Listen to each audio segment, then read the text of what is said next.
दुनिया भर में अपनी करतूतों के लिए बदनाम मुल्क पाकिस्तान अब अपनी औकात में आता दिख रहा है। तभी तो पाकिस्तान के प्रधानमंत्री शहबाज शरीफ बीते कुछ दिनों में अपने देश की सच्चाई में मुंह मोड़ने की जगह जनता को असली स्थितियों से अवगत करा रहे हैं। अब जब गरीबी में आटा गीला हुआ तो पाकिस्तान को एक बार फिर बड़े भाई भारत की उसे याद आई है। पाकिस्तानी प्रधानमंत्री ने अपने हालिया इंटरव्यू में भारत को लेकर क्या कहा, देखिए यह report. My message to the Indian leadership and Prime Minister Modi is that let's sit down on the table and have serious and sincere talks to resolve our burning issues. तो सुना आपने पाकिस्तान के प्रधानमंत्री शहबाज शरीफ को, वे गुहार लगा रहे हैं भारत के प्रधानमंत्री नरेंद्र मोदी से कि हमें आपस में बैठकर सभी समस्याओं का समाधान करना चाहिए। शायद शरीफ साहब इतने भी शरीफ नहीं है कि उन्हें पता ही न हो कि उनका देश और वे आज इस हालात के लिए खुद जिम्मेदार हैं, भारत नहीं। और पाकिस्तान पर यह कहावत 16 आने पीट बैठती है कि बोए पेड़ बबूल के तो आम कहां से होए। उनके पूर्वजों ने जो बीज दोनों देशों के बंटवारे के बाद बोई थी, आज वह फसल तैयार हो गई है और दुर्भाग्य से इस फसल को वे काट रहे हैं। एक इंटरव्यू में जब पाकिस्तानी प्रधानमंत्री से भारत के साथ रिश्तों को लेकर सवाल किया गया तो उन्होंने कहा कि आजादी के बाद से 3 युद्धों में पाकिस्तान ने सबक सीखे हैं और वे अब शांति चाहते हैं।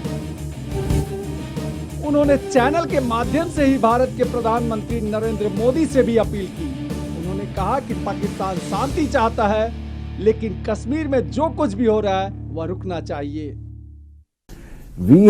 Pakistan has learnt its lesson. We had 3 wars with India, 3.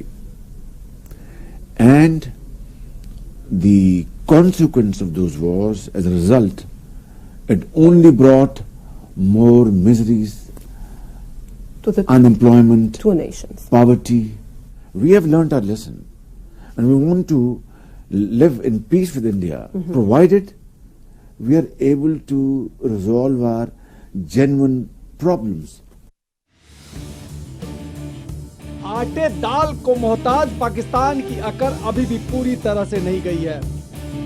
आर्थिक संकट से जूझ रहे पाकिस्तान में आटे और चिकन के बाद अब घी और खाने के तेल की भी कमी हो गई है। गेहूं के आटे और चिकन की बढ़ती कीमतों के साथ अब घी और खाने के तेल ने लोगों का बजट खराब कर दिया है। इसके बावजूद शरीफ ने प्रधानमंत्री मोदी को संदेश देते हुए कहा कि पाकिस्तान अब बम और गोला बारूद बनाने में अपने संसाधन खराब नहीं करना चाहता।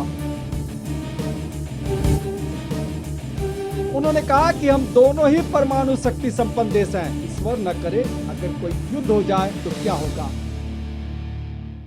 Both nuclear powers armed to the teeth. God forbid, God forbid, God forbid, as a harb, takes place. Who will live to tell what happened? चौंकाने वाली बात यह है कि शरीफ ने इस बार भारत को कश्मीर पर कोई धमकी नहीं दी, बल्कि भारत से वार्ता की अपील करते दिखे शरीफ। हालांकि शरीफ ने कश्मीर में मानवाधिकार उल्लंघन के झूठे आरोप लगाने में कोई कसर नहीं छोड़ी और कहा कि इन कदमों को नजरअंदाज नहीं किया जा सकता। पाकिस्तानी प्रधानमंत्री ने कहा कि हमारे पास इंजीनियर हैं, डॉक्टर हैं और कुशल कारीगर हैं। हम इन संपत्तियों को खुशहाली और क्षेत्र में शांति लाने के लिए इस्तेमाल करना चाहते हैं ताकि दोनों देश विकास कर सकें। Flagrant violation of human rights are taking place day in and day out, ready to have talks, and we are more than ready. Shahbaz शरीफ की यह अपील भी पाकिस्तान के पूर्व प्रधानमंत्रियों की तरह ही छलावा नहीं है, इस बात की गारंटी नहीं दी जा सकती, क्योंकि वे भीख भी मांग रहे हैं तो शाही अंदाज में। उन्होंने कहा कि हम दुर्भाग्य से पड़ोसी हैं, इसमें किसी के पास कोई विकल्प नहीं है, इसलिए हमें आपसी सहयोग से आगे बढ़ना चाहिए।